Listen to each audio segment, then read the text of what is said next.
अपने गजा के बहन भाइयों की तकलीफ को महसूस करते हुए हम यहाँ पे आए हैं और हमें मजबूर कर दिया गया है कि हम यहाँ पर आए और इकट्ठे हों और अपनी उम्मत को बेदार करने की कोशिश करें कि हम अब मजीद खामोश नहीं रह सकते। जुल्म की इंतहा हो गई,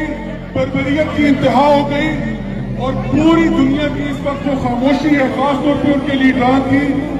ये बिल्कुल नाकाबिले बर्दाश्त है। I want to bring it to the attention of the international media that the people of Pakistan are standing in solidarity with the people of Palestine. We condemn the blatant acts of violence and terrorism by the state of Israel, hell-bent upon violence against hundreds of thousands of women and children,